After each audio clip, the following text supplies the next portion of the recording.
Well, the results from the poll are in, and we're reviewing Kung Fu Fury. Yay! Hello? Did you forget about me, the great Dr. T. Sano, the guy who's gonna blow up your Earth with a space bomb? Yes, me, the great Dr. T. Sano? Well, ha ha ha! Cause I am evil. Yes, I'm going to blow up the Earth with a giant space bomb that I've constructed from my home dimension, and then your Earth will be destroyed. Wah ha ha ha. No, I have not thought about the fact that I live on the same Earth as you. What do you mean my teleporter machine is not charged up? Oh, you seem to be right. It is not. No. Oh yeah, you're still here. I completely forgot. Yeah, Doc, with your teleporter being out of energy, how are you gonna escape to your home dimension so the Earth doesn't blow up with you on it? The only way that you're gonna get off is if you work to disarm your bomb with me. So you gotta help me. What's it gonna be, Doc? Are you gonna sit here and blow up, or are you gonna help me disarm the bomb? I'll help you. Good, you'll help me. I'll get started on the review. Anyway, our film starts out with some gangster stepping over some dude's car. Anyway, we cut to these nerds playing this game, and they're like, "This game sucks." And then the game says "F you." No, literally, it says "F you." And then the game turns into a freaking giant robot. Oh my gosh! And then all of a sudden, the giant robot destroys all the cops, and they get into a big fight, and they call this guy, and he's really awesome, and I'm gonna play what I was thinking.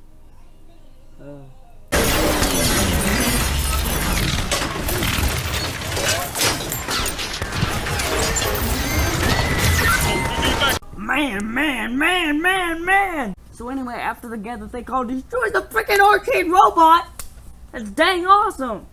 Anyway, he has a flashback about his partner and explains his whole origin story, and it's really insane. Apparently, he was fighting this Kung Fu master. He killed the Kung Fu master. He got bit by a cobra, struck by lightning, and then he magically knows Kung Fu. Logic? What's that?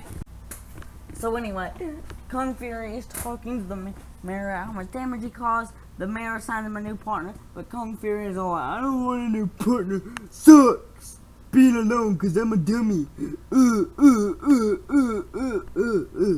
Anyway, yeah, it's a freaking British Triceratops. I know I should have more of a reaction to that, but after seeing so much manpower, I don't even know what's real anymore. Just go watch the movie, please.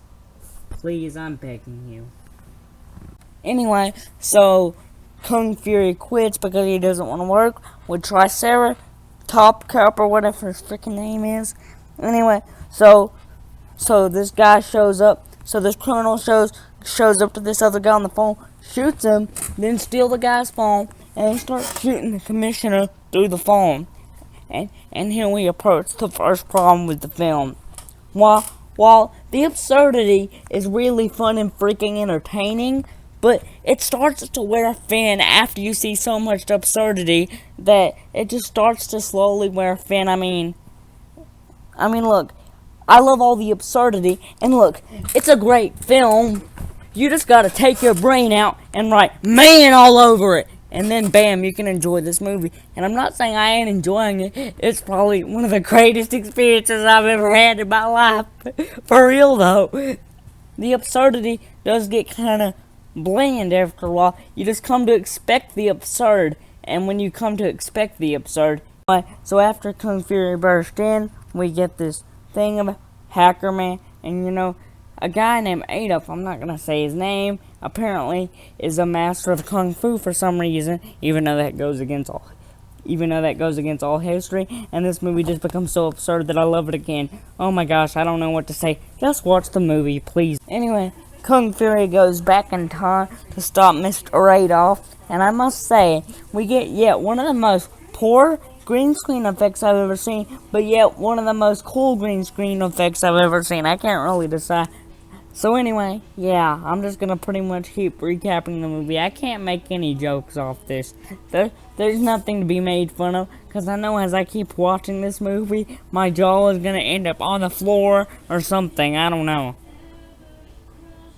Anyway, so Kung Fury defeats a laser raptor. Anyway, so he meets this guy named, or a girl named Bartana, which misdirects him to Tanya so he can go fight Mr. Adolf, and then Tanya has a gun for some reason, even though that makes no freaking sense.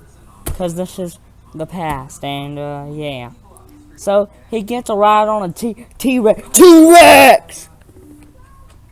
And, yeah, that's freaking awesome. So, he meets Odin and or Thor, and Thor's like, hammer time. Anyway, Odin opens up a portal to where Mr. Adolf lives, and I don't know why. Kung Fury is what I was gonna say. Shrek moves to the wormhole portal thing, but before he does that, we get this really funny joke about a phone commercial in your car. That was pretty entertaining and random. See, that was how they catch you off guard. It wasn't just extreme man stuff. They actually had something rather extreme. So that was a nice subversion. I think that's the first time they've actually subverted me and made me laugh since the first few scenes. Anyway, Kung Fury fights Mr. Adolf's army, and it's like a fighting game. It's really cool. In fact, someone should really make a fighting game based off that part. I would love it. Anyway, he gets defeated. Then all the characters from all the other scenes in the movie show, like that hacker guy I mentioned that helped him get through the time portal, the two chicks, Katana and Bar Thunder, or whatever her name was, and frickin' Thor. Anyway, Hitler has a giant eagle, and that giant T-Rex they rode on earlier, it fights the giant eagle! Yeah! Anyway, so after that, Kung Fury gets knocked out. He talks to the Cobra that bit him, and this awesome 80s style Transformers G.I. Joe animated part. In fact, I think it's the best part of the movie. I want an animated series because animation is more of my forte.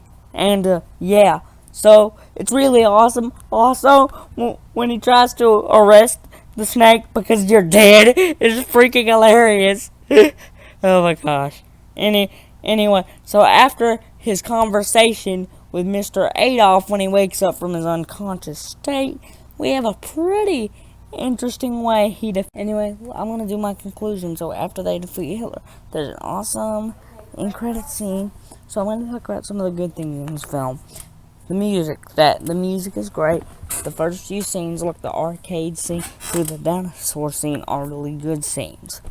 But I must say, the middle half gets really monotonous with the same jokes of random humor, and sure, they're still random, but you kind of learn to expect the unexpected, so it becomes less funny. So I suggest taking a break and watching something else and then coming back to it. So swap to another video or focus on something else, because I think that'll really help and improve your enjoyment experience in this film. Also, another thing that I think is... Anyway, that was the worst thing I have to say about this film. Anyway, another good thing... Another good thing about this film is that, the special effects are really good for a YouTube movie, and, yeah. All in all, my main criticism is that I think it's good. You just gotta turn your brain off and take a break from it. Anyway... Did you figure out anything about the bomb? I, the great Dr. T. Sandler, could only get the bomb 0.5% weakness. Of course, what could you expect it? With a bomb of my design, of course I could only get it down to 0.5% because I am a genius. A blast from a weapon should destroy the bomb. Because I, the great Dr. T. Sandler, thought of the idea, so it must work. Bye-bye, bomb. Well, now that we stopped the bomb, I got a proposition for you. Would you be willing to work with me as my scientist? I'll even throw in shiny things that don't do anything. And you'll get a free lab and money, just as long as you help. I'll only accept your offer if there are blinky shiny things that don't do anything. Yes! Blinky shiny things that don't do anything. Yes! But I still hate you, but I will work for you, because even evil scientists need to get... That's good, that's real.